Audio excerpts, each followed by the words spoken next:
Hello friends, चलिए आज हम आपको बताते हैं हिंदी साहित्य के महत्वपूर्ण प्रश्न उत्तर, जो कि हिंदी साहित्य के बहुत ही महत्वपूर्ण हैं। ये हमेशा कहीं ना कहीं आते ही रहते हैं। तो यहाँ पे ये पहला जो उत्तर है, जो क्वेश्चन है, स्वामी विवेकानंद से मार्गरेट की पहली भेंट कहाँ हुई थी। तो इसका जो ये ऑप्शन में है विकल्प है इंग्लैंड, अमेरिका, जापान, चीन। तो इन सभी में से इसका हो जाएगा ये पहला वाला, इंग्लैंड में। जो स्वामी विवेकानंद की पहली भेंट इंग्लैंड में ही हुई थी। अब यहाँ पे ये दूसरा है कि भगिनी निवेदिता, ये दूसरा भगिनी निवेदिता पर लिखा गया जो संस्मरण के लेखक कौन है, जो लिखे हैं तो उसके जो लेखक कौन हैं। तो यहाँ पर क्या हो जाएगा, यहाँ पर ऑप्शन में दिया हुआ है अजहर हाशमी, कुम्हार, डॉक्टर श्याम सुंदर दुबे, प्रवाजिका। तो इसके लेखक हो जाएंगे प्रवाजिका। फिर यहाँ तीसरा है, आप पहले वीडियो को रोक करके बताने की कोशिश करिएगा, इसके बाद फिर देखिएगा। यहाँ हवा से भी तेज चलने वाला कौन है। तो इसका क्या हो जाएगा, तितली, मस्तिष्क, मक्खी और मन। तो क्या हो जाएगा, हवा से भी तेज, जो सबसे तेज चलता है वह हमारा हम सभी का मन है, जो कि वह सभी से तेज चलता है, एक ही पल में कहाँ से कहाँ पहुँच जाता है। फिर इसका ये चौथा है, श्रृंगार रस का स्थायी भाव क्या होता है। तो श्रृंगार रस का स्थायी भाव इसमें देखिए शांत, रति, निर्वेद, अद्भुत। तो ये चार है, चारों में से इसका कौन सा इसका दूसरा हो जाएगा, रति। श्रृंगार का स्थायी भाव रति होता है या प्रेम। फिर यहाँ ये पांचवा है, गीता में परम का अर्थ क्या होता है, यानी जो परम है, परम का अर्थ क्या होता है। तो यहाँ पहला ऑप्शन है बड़ा, अन्न। फिर यहाँ ये तीसरा है परमात्मा, विशाल। तो इन चारों में से हो जाएगा इसका परमात्मा। परम का अर्थ होता है परमात्मा। फिर यहाँ ये छठवां है, जो दूसरों का उपकार मानता हो के लिए एक शब्द है। तो इसके लिए जो दूसरों का उपकार मानता हो के लिए एक शब्द, तो यहाँ पे कृतज्ञ, उदार, निष्ठुर, कृतज्ञ। तो इसका हो जाएगा कृतज्ञ, एक वाक्य में इसका। फिर अगला यहाँ पे है कि सर्वाधिक लोकप्रिय महाकाव्य कौन सा है।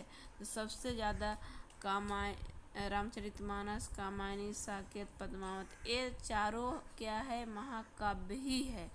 लेकिन सबसे अगर पूछा जाए लोकप्रिय महाकाव्य, तो वो है रामचरितमानस, जो कि तुलसीदास द्वारा लिखा गया है।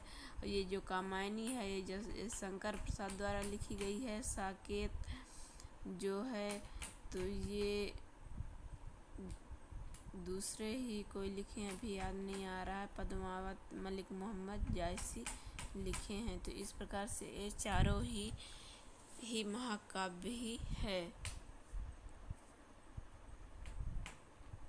अब ये पांचवा, जो आठवां है, सब कुछ जानने वाले को क्या कहा जाता है। तो क्या कहा जाता है, यहाँ पहला है जानकार, जानी, सर्वज्ञ, बहुजानी।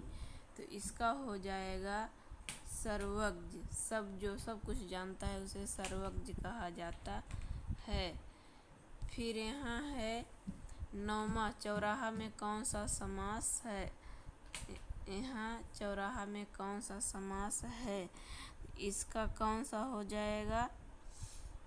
तो यहाँ देखिए पहला ऑप्शन है द्वंद्व, तत्पुरुष, द्विगु और अव्ययी भाव। तो इसका हो जाएगा द्विगु। जिस समास में शुरू का अंक संख्यावाची होता है, किसी संख्या के द्वारा जो शुरुआत होता है वह वहाँ पे द्विगु समास होता है। जैसे चौराहा में, तो इसमें क्या चौ यानी कि चार राहों का समूह, तो यहाँ पे 4 आ रहा है, इसलिए इसमें क्या हो जाएगा द्विगु समास हो जाएगा यहाँ पर। फिर यहाँ है हिमालय की झीलों में कवि नागार्जुन ने किसे से यहाँ पे हो जाएगा तैरते हैं, यहाँ पे तैरते हुए देखा है, तो यहाँ पे करते लिखा गया है, टाइप हो गया है, तो इसका क्या हो जाएगा यहाँ पे ये इसका मछली को, बकरी को, हंसों को, मेंढकों को, तो यहाँ पे हो जाएगा हंसों को। फिर यहाँ जो ये है 11वां माता पिता में कौन सा समास है, तो तत्पुरुष, द्वंद्व, द्विगु, अव्ययी भाव, तो इसमें से कौन हो जाएगा, जहाँ पे दोनों पद प्रधान होते हैं, जो माता पिता हैं दोनों पद प्रधान है, ना कोई छोटा ना बड़ा, तो यहाँ पे द्वंद्व समास हो जाएगा। फिर यहाँ ये है चौपाई छंद में कितनी मात्राएं होती हैं, तो यहाँ पे जो दिया है 12, 14, 16 और 24, तो यहाँ पे क्या हो जाएगा, यहाँ पे ये 16 हो जाएगा। चौपाई का मतलब है 4 पाई, अर्थात 4 का 4 से हम इसका जब गुणा कर देंगे तो 16 आ जाएगा। इसको याद करने का ट्रिक। फिर यहाँ है 13वां निह धन चय बराबर निश्चय में कौन सी संधि है, तो यहाँ हो जाएगा यहाँ पे विसर्ग, स्वर, व्यंजन, दीर्घ, तो इसका हो जाएगा यहाँ पे विसर्ग संधि। ये पहला वाला यहाँ पर हो जाएगा विसर्ग संधि। फिर यहाँ पर है कि हिमालय से क्या आ रही है, पुकार, हुंकार, दुत्कार, चित्कार, तो हिमालय से पुकार आ रही है हो जाएगा। फिर यहाँ हम देखते हैं निंदा की प्रवृत्ति कब बढ़ती है, निंदा की प्रवृत्ति हमेशा कैसे बढ़ती रहती है, तो अधिक सोने से, कर्म क्षीण होने पर, ज़्यादा खाने पर, गीत गाने पर, तो ये निंदा की प्रवृत्ति तभी बढ़ती है जब हमारा कर्म क्षीण होता है, यानी जब हम किसी कार्य को करते हैं वो पूरा नहीं होता है, वो तभी हमारा ये निंदा की प्रवृत्ति पनपने लगती है। फिर यहाँ है 16वां ईश्वर पर विश्वास करने वाले को क्या कहा जाता है, ईश्वरी, सेवक, आस्तिक, नास्तिक, तो जो ईश्वर पर विश्वास करता है उसे आस्तिक कहा जाता है। तो इस प्रकार से ये महत्वपूर्ण प्रश्न हैं आपकी के सभी परीक्षाओं के लिए। मुझे आशा है कि ये वीडियो पसंद आएगी, आपके उपयोग की होगी।